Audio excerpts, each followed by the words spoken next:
At Renshaw Industries, a towering corporate empire built on steel and precision, few employees ever saw the CEO in person. The higher-ups worked in sleek offices on the top floors, far removed from the everyday hum of operations below. Executives moved in a different world, one of power suits, business deals, and multi-million-dollar decisions. But on one ordinary morning, an extraordinary plan was already in motion, one that would change lives in ways no one could predict. The janitor, Harold Whitman, had been working at Renshaw Industries for over 20 years. Every morning before the sun rose, he arrived at the building, pushing his old cart loaded with cleaning supplies. He was invisible to most, a shadow in the hallways, a figure hunched over a mop. But Harold noticed everything. Unlike the executives who walked past him without a second glance, Harold saw the small details. The tension in an employee's shoulders after a bad meeting, the intern nervously gripping their coffee cup before a presentation, the way some workers stayed late into the night, their faces illuminated by the glow of their screens. And Harold listened. He knew that in a workplace where people barely spoke outside of business, the smallest interactions revealed the most. What Harold didn't know was that someone else had been watching too. A man had joined the janitorial team 3 weeks ago. He had no experience pushing a mop, moved awkwardly in his uniform, and always seemed to ask too many questions. But Harold had taken him under his wing, showed him the tricks, how to get stains out of the expensive carpet which vending machines actually worked, and most importantly, how to go unnoticed.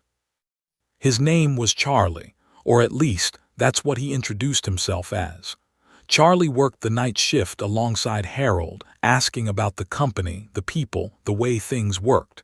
He wasn't like the other janitors Harold had trained before. There was something different about him. He listened. Really listened. Not just about cleaning supplies and schedules, but about the people, about Harold's quiet observations. One night, as they cleaned the executive conference room, Charlie asked, "If you could change one thing about this company, what would it be?" Harold chuckled, wringing out a mop. "Now, what's a janitor's opinion worth in a place like this?" Charlie leaned against the table. "More than you think."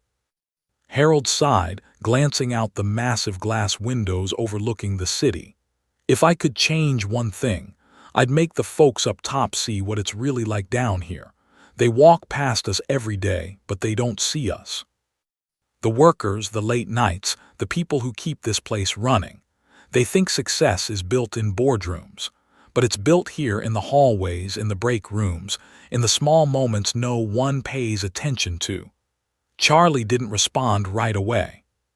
He just nodded, deep in thought. Harold didn't think much of it at the time, but 3 weeks later everything changed. The corporate office was buzzing with an unexpected announcement. The CEO, Richard Renshaw himself, had been working undercover as a janitor for the past month. The news hit like a shockwave. Employees whispered in the hallways. Executives scrambled, wondering if they had said anything out of line. Had they ignored him? Had they dismissed him? No one had suspected a thing. Charlie, Richard Renshaw, had spent weeks among them, seeing the company from the ground level. He had cleaned the floors of his own building, emptied trash cans from offices worth more than most people's homes, and listened to the unnoticed voices that made up the foundation of his empire. And he had learned more in those weeks than he had in years of running the company. At an all-hands meeting in the main conference hall, Richard took the stage. The tension in the room was palpable. "I built this company," he began, his voice steady.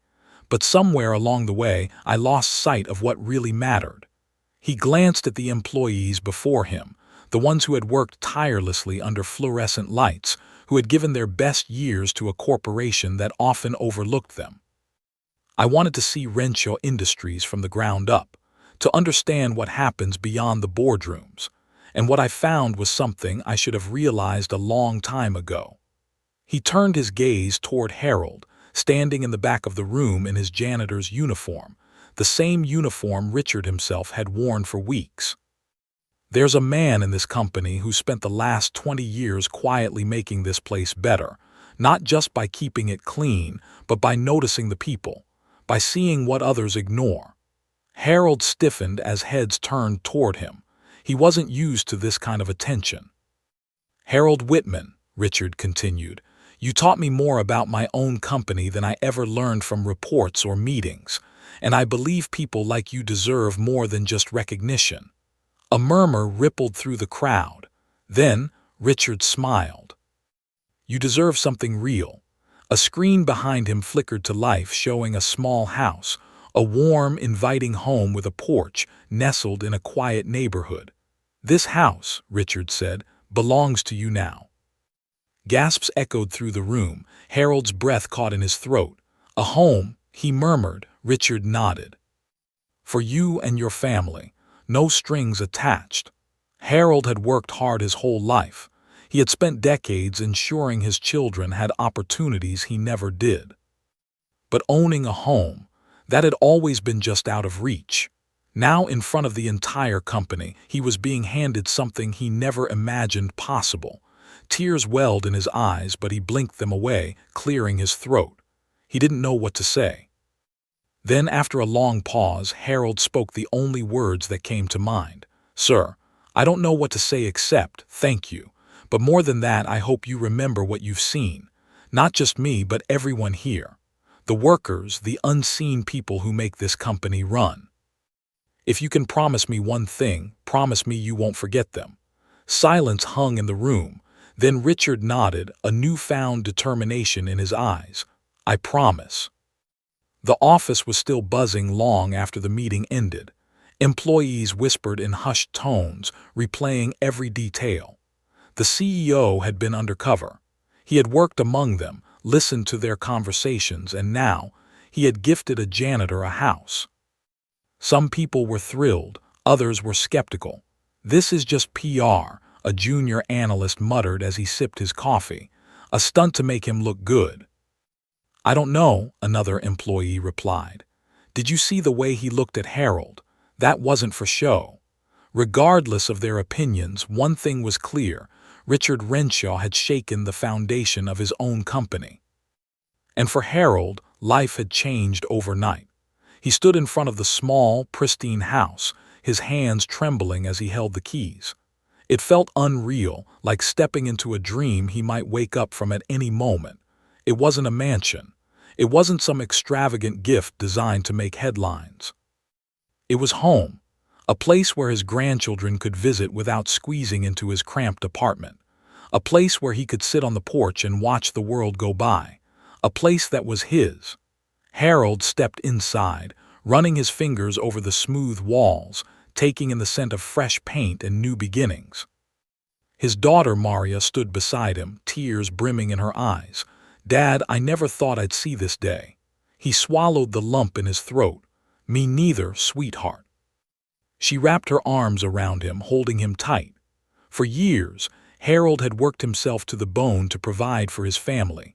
Long nights, sore muscles, silent sacrifices.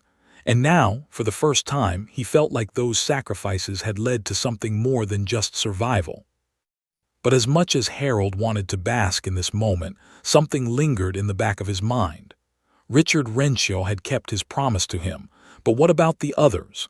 Back at Renshaw Industries, Richard sat in his office, staring at the city skyline. Harold's words echoed in his mind. "Promise me you won't forget them." He had spent years making decisions from behind a desk, believing he understood his company, but he had been blind. Walking in Harold's shoes, seeing the unseen, had changed him. But was one good deed enough? A knock at the door interrupted his thoughts. His assistant, Evelyn, stepped in. "Sir," she said, placing a folder on his desk, "the media wants a statement about the—" Richard waved a hand. "Not yet." Evelyn hesitated. "The board is also requesting a meeting." "They have concerns." "Of course they did," Richard exhaled. "Schedule it." She nodded and left the room. He already knew what they were going to say. He had disrupted the balance. But maybe that was exactly what needed to happen. The boardroom was filled with sharp suits and sharper gazes. Richard sat at the head of the long glass table, meeting their stares with calm resolve. "You've put the company in a difficult position. one board member, Gregory Langston, said. His tone was carefully measured, but his frustration was clear.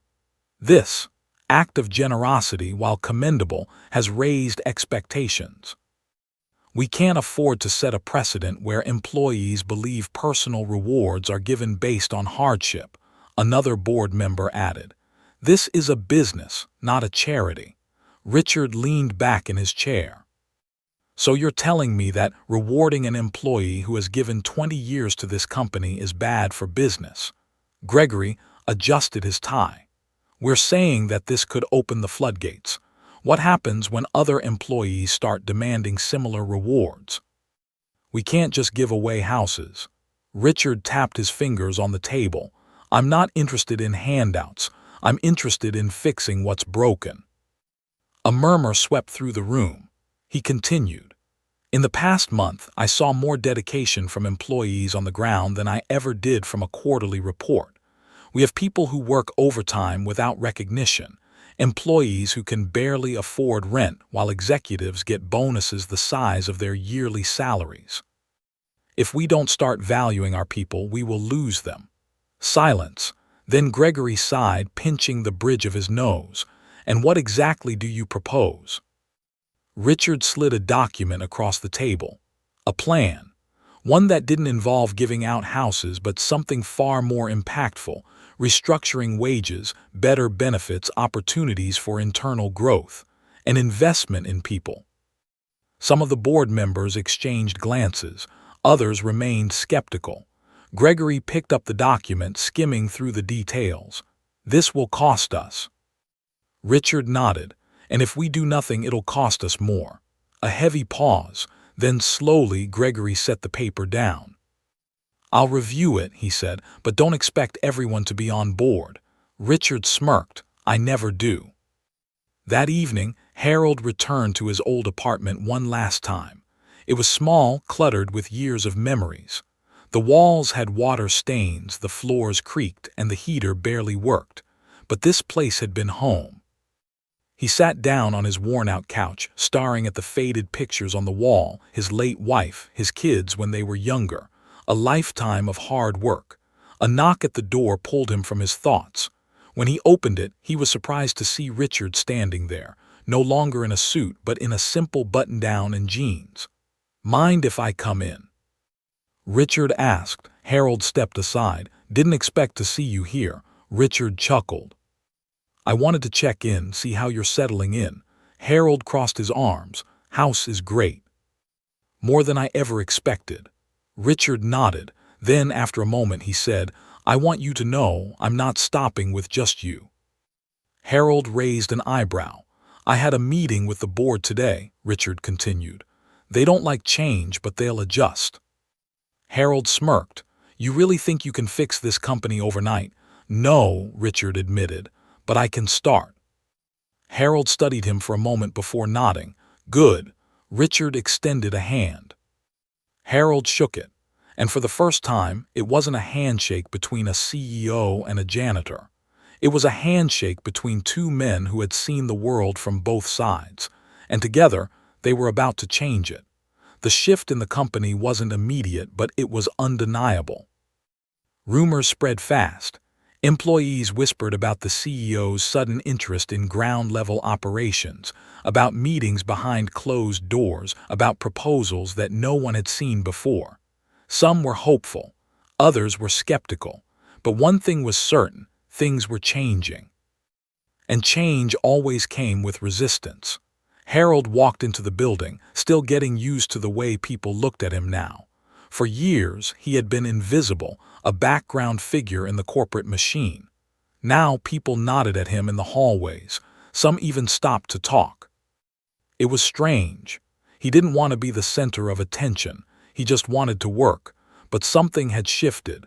As he pushed his cleaning cart down the hallway, a young man in a suit stopped him. Hey, you're Harold, right? Harold glanced up. That's me. The man extended a hand. Mark, I work in finance. Just wanted to say what happened with you, that was incredible. Harold shook his hand. Appreciate that. Mark hesitated, then said, do you think he's really gonna change things? Harold leaned on his cart. I think he wants to. Mark exhaled. I hope so. Then he walked away, disappearing into the maze of cubicles. Harold watched him go. He's not the only one hopping. Upstairs, Richard Renshaw sat in a meeting with his department heads, facing a wall of skepticism. So let me get this straight, one of the managers, Linda Caldwell, said. You want us to what? Increase wages, adjust work hours, cut executive bonuses. Richard stayed calm. I want us to restructure, take a hard look at where our money is going and see where it should be going. Another executive scoffed. That's easier said than done. Everything is, Richard replied, until we do it. Linda folded her arms. Look, I get what you're trying to do, but we run a business, not a charity. If we start throwing money into employee benefits, where does it end? Richard leaned forward. It doesn't end, Linda, it starts. The room fell silent. Then one of the HR directors, an older man named Howard Grayson, cleared his throat. There's something to be said about retention, he said. Losing employees costs us more in the long run. Higher turnover means more training, more recruitment, more instability. Investing in our people isn't just nice, it's smart. Richard nodded. Exactly, Linda sighed. So what's the first step? Richard slid a folder across the table. We start small, better wages for the lowest paid employees. Improved work-life balance for departments drowning in overtime. Then we build from there. Some looked unconvinced, others thoughtful. But the seed had been planted. Down in the maintenance office, Harold sat in the break room with a few other janitors. The coffee was terrible, but the company was good. So, his coworker Benny said, leaning back in his chair, you and the big boss are what? Friends now, Harold chuckled. Hardly. Seems like he listens to you, another janitor, Miguel, said. Man, never cared about people like us before. Harold took a sip of his coffee. Maybe he does now.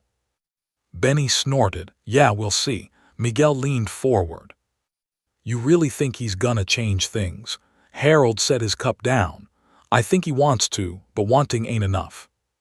We'll see if he follows through. Silence settled between them. Then Benny muttered, you know, if this actually works, maybe this place won't be so bad after all.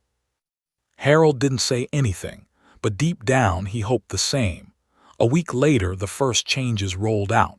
They weren't dramatic, but they were noticeable. Janitorial staff saw their wages adjusted, nothing huge, but enough to feel the difference. Departments notorious for keeping employees in the office late saw policy shifts encouraging reasonable work hours. For some, it was a relief. For others, it was a warning sign. Not everyone wanted change. Late one evening, Harold was finishing up his shift when he saw Richard walking through the halls alone. Don't you got people to do that for you? Harold asked, nodding toward the files Richard was carrying. Richard smirked. Old habits die hard. They walked together in silence for a moment before Richard said, I heard about the pushback. Harold shrugged, not surprised. Richard sighed. Neither am I. Some people don't want things to change. Harold looked at him. You still sure about this? Richard met his gaze. Yeah, I am. Harold nodded. Then keep going. They parted ways, each lost in their own thoughts. In the boardroom, Gregory Langston was having a very different conversation. We can't let him do this, one executive said. Gregory rubbed his temples. He's the CEO. What do you propose? The executive leaned forward. We remind him who really runs this company. Gregory sighed. He had been with Renshaw Industries for years. He knew how things worked, but Richard was different, and that made him dangerous. 2 weeks later, an email was sent out to the entire company. An anonymous complaint. It accused Richard of misusing company funds for his charitable endeavors, accused him of making reckless financial decisions, accused him of endangering the company's future. Richard read the email in his office, his jaw tightening. He wasn't surprised, but that didn't make it any less frustrating. He picked up his phone and called Evelyn. Find out where this came from, he said. Evelyn hesitated.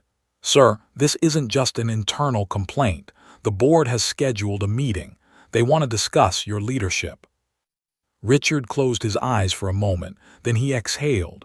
All right, let's give them something to discuss. Harold sat at home, drinking his coffee when his phone buzzed. A message from one of his coworkers. Turn on the news.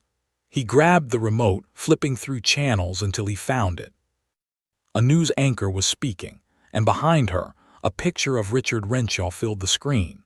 Sources inside Renshaw Industries suggest the company's CEO may be facing pressure from his board after recent policy changes. Some claim his leadership is putting the company at risk. Others see his efforts as a much-needed shift toward ethical business practices. The question remains, will Richard Renshaw's vision survive the corporate battlefield?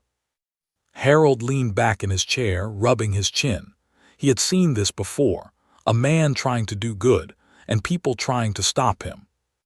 The difference, Richard wasn't backing down. Harold took a deep breath. Maybe it was time to stop being a spectator. He picked up his phone and called Richard Renshaw. Richard sat at the head of the long, polished conference table facing the board of directors. The air was thick with tension. He wasn't an idiot. He knew how this worked. These men and women weren't concerned about employee well-being. They cared about profit margins, stock prices, and their own pockets. And now they saw him as a threat. Gregory Langston, one of the most influential voices on the board, leaned forward. Richard, let's be clear. Your recent decisions have raised concerns. Richard folded his hands together. Concerns? You've made changes without consulting the board. Richard raised an eyebrow. Within my authority as CEO. A woman to his left, Cynthia Moore, adjusted her glasses. And yet these changes impact the company's financial outlook. Employee wages, benefits, work hours. These things cost money. Richard remained calm. They also improve efficiency, reduce turnover, and increase morale. Happy employees work harder, that's good for business. Langston smirked. That's a nice thought, but it's naive. This isn't some small, family-run company. This is a corporation, and corporations don't run on morale, they run on numbers. Richard glanced around the table. He could see it in their faces. Some agreed with Langston. Others were on the fence. He had to tread carefully. I understand your concerns, Richard said. But let's talk numbers. Employee retention is up 12% since the first wage adjustments. Productivity in departments that used to suffer from burnout, up 8%. These aren't guesses. These are real results. Cynthia pursed her lips. Another board member, Michael Chang, shifted in his seat. That's promising, but we need long-term projections. Agreed, Langston said, which is why we need a temporary halt on any further changes until we analyze the financial impact. Richard exhaled slowly. A halt, Langston nodded, effective immediately. Richard clenched his jaw. You're asking me to abandon what we've started. Langston smiled thinly. I'm telling you to. Unless you'd prefer we put this to a vote. The room went silent. Richard's grip tightened on the armrests of his chair. A vote. If they turned on him, they could strip him of his power. For now, he had to be smart. He forced a slow nod. Fine, we'll pause for now. Langston leaned back, satisfied. Good, but Richard wasn't done yet. Harold stood outside the company building, looking up at the massive structure. He wasn't a man of fancy words or corporate politics, but he understood people, and he understood when someone was being silenced. The news had made it clear Richard was under pressure. And if the people in charge wanted him to stop, there was probably a good reason they didn't want things to change. Harold took a deep breath and walked inside. Richard was in his office, frustration simmering under his skin, a knock at the door. He looked up. Harold, Richard gestured for him to come in. You saw the news. Harold nodded. Heard enough to know they're trying to stop you. Richard ran a hand through his hair. They put a freeze on everything. No more wage increases. No more policy changes, at least not without board approval. Harold studied him. You giving up? Richard huffed a laugh. No, but I have to be careful. Harold sat down across from him. Then maybe you don't fight him head-on. Richard narrowed his eyes. What do you mean? Harold leaned forward. You got people on your side, workers, managers. Folks who want this to work. Richard nodded. Yeah, but the board holds the power. Only if we let him. Harold sat back. You ever seen what happens when enough people push back? Richard exhaled, a slow smile forming. He had seen it, and maybe it was time to stop playing by their rules. The shift started small. Employees began speaking up. Managers voiced support for the changes, emphasizing how much morale had improved.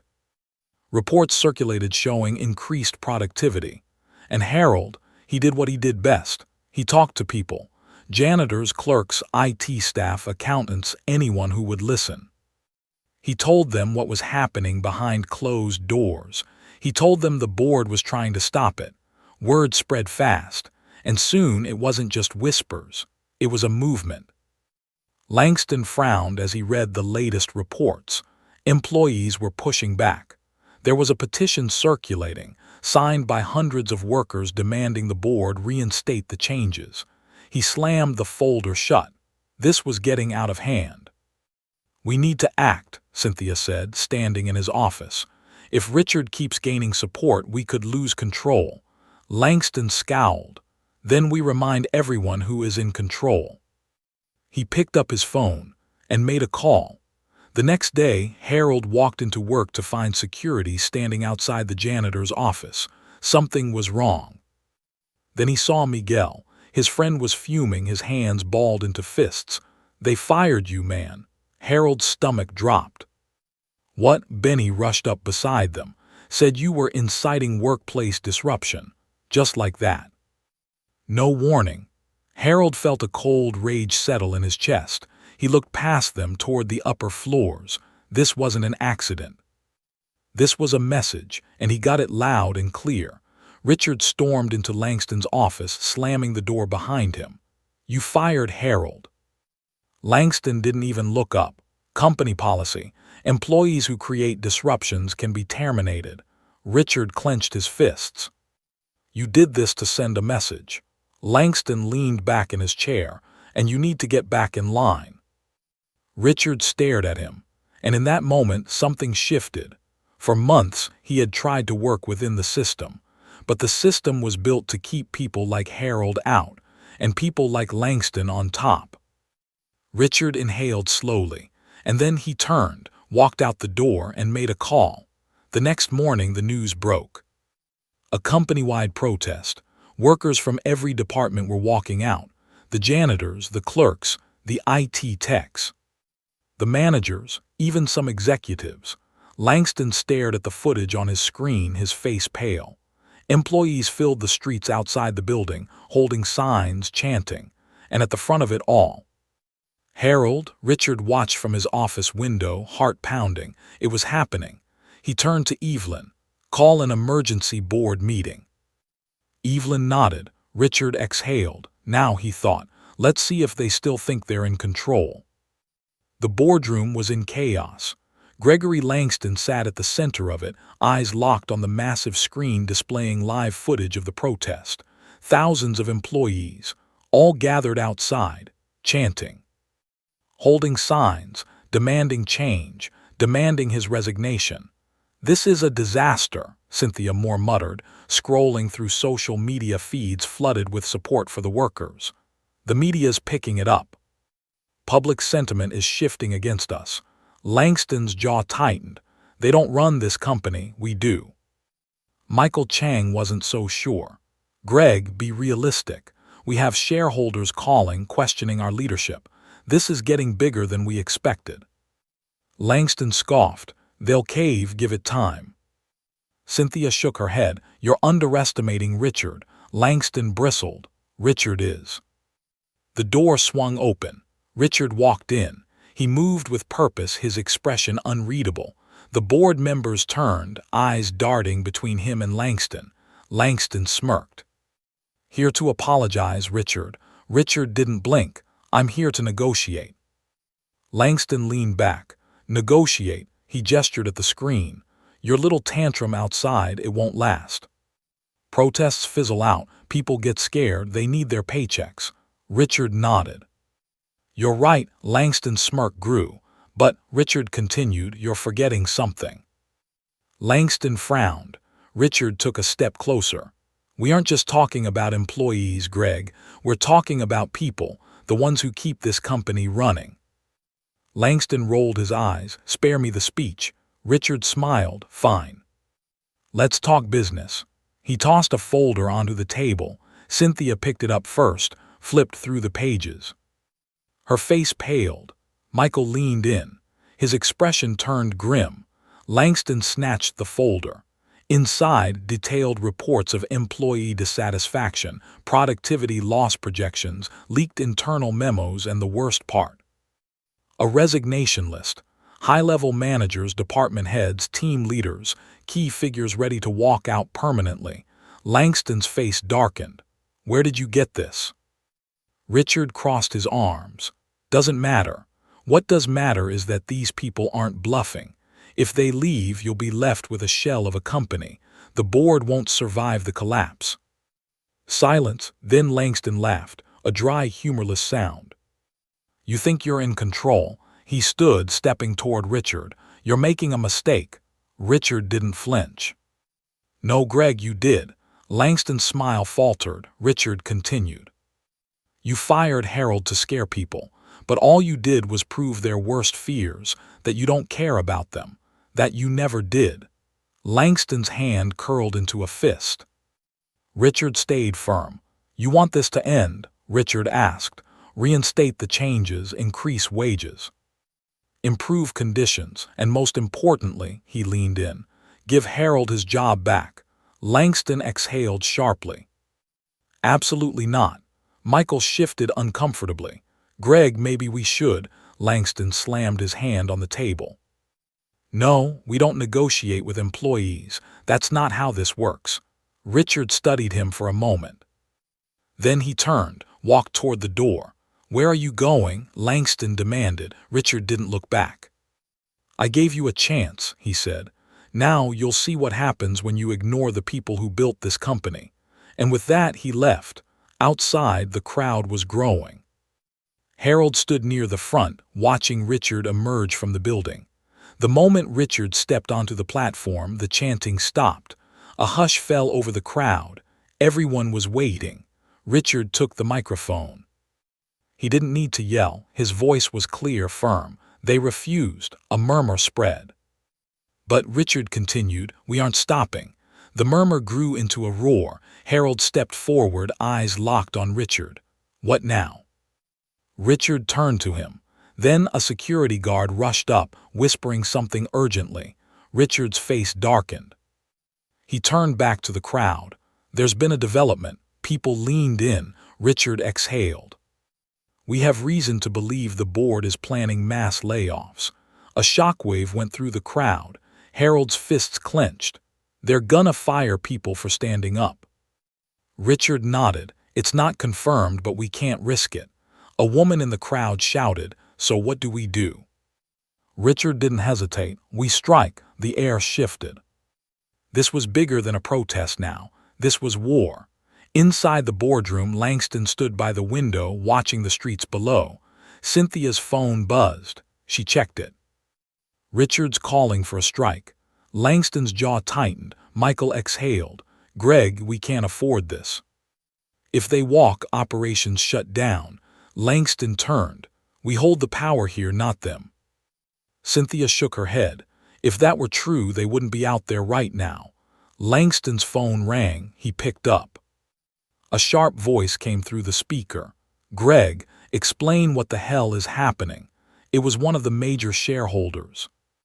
Langston straightened. We have it under control. It doesn't look under control. Langston opened his mouth, but the voice cut him off. If you can't fix this, we will. The call ended. Langston's fingers twitched. For the first time, he felt something he hadn't in years. Fear. The strike began the next morning. Hundreds of employees refused to show up for work. Department heads sent in resignation letters. The media covered every second. Harold stood alongside Richard, watching as the company headquarters, once bustling with life, now stood eerily quiet. Empty offices. Abandoned workstations. No janitors, no clerks, no one. The board was crumbling. And soon Langston would have no choice but to face the truth. Harold turned to Richard. Think he'll fold? Richard watched the darkened windows of the once mighty corporate giant. Then he smiled. He won't have a choice. Langston sat alone in his office, staring at the empty streets below. The headquarters, once alive with the constant hum of productivity, now felt like a hollow shell. Entire departments had gone silent. Emails piled up with resignation notices. The cleaning crews were gone, leaving trash to accumulate in the corners. This wasn't just a protest anymore. This was a collapse. He clenched his jaw, scrolling through his inbox. Each new notification felt like a punch to the gut. Subject: immediate resignation, effective immediately. Subject: unable to complete operations without staff. Subject: stockholders demanding answers. His phone buzzed. He didn't need to check the name. He already knew who it was. A deep breath. Then he answered. Langston. Greg. The voice on the other end was sharp, businesslike. This has gone on long enough. The shareholders are furious. The press is ripping us apart. Langston gritted his teeth. I told you I'm handling it. No, Greg, you're losing it. A pause, then, you have 24 hours to fix this, or we'll replace you. The call cut off. Langston slammed the phone down. His own board was turning on him, and Richard was still out there gaining momentum. Langston took a deep breath. There had to be a way out of this. He just had to find it. Outside, the strike had reached new levels. It wasn't just employees anymore. Supporters from other industries, union leaders, and even politicians had started to take notice. News vans lined the streets, cameras capturing every moment.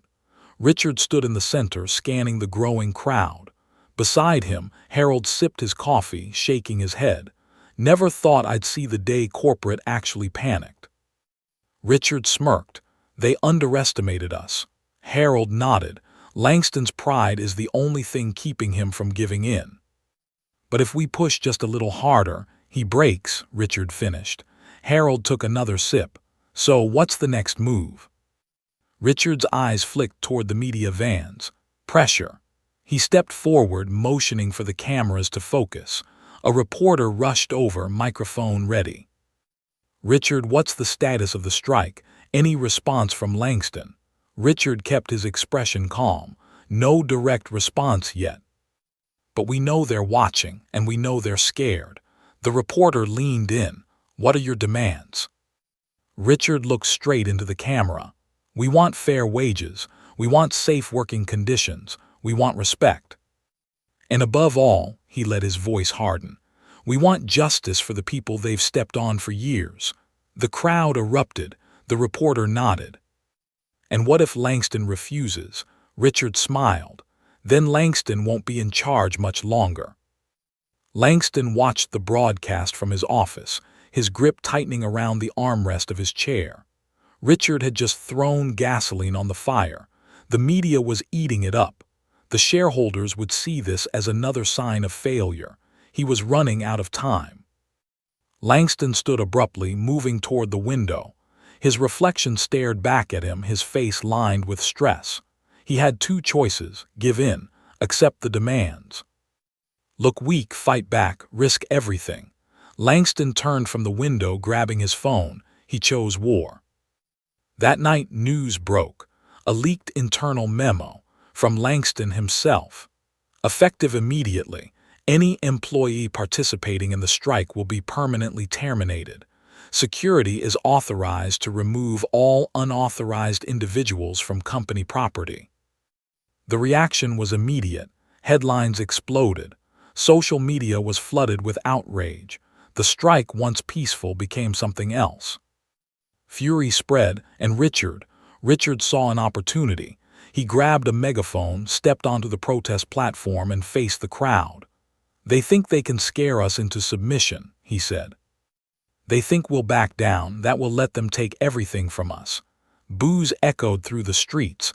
Richard's voice rose. "But they don't realize this isn't just a strike anymore." The crowd went silent. "This is a movement." A roar of agreement. Harold turned to Richard. "We need to escalate." Richard nodded. "Then let's give them a choice." The next morning, something happened that Langston didn't expect. A press conference. Not from the company. From the employees. Richard stood at the podium, cameras flashing, microphones aimed at him. Langston watched from his office, his stomach twisting. Richard spoke. "Gregory Langston has made his position clear. He will fire us, he will threaten us, he will do everything in his power to make us disappear."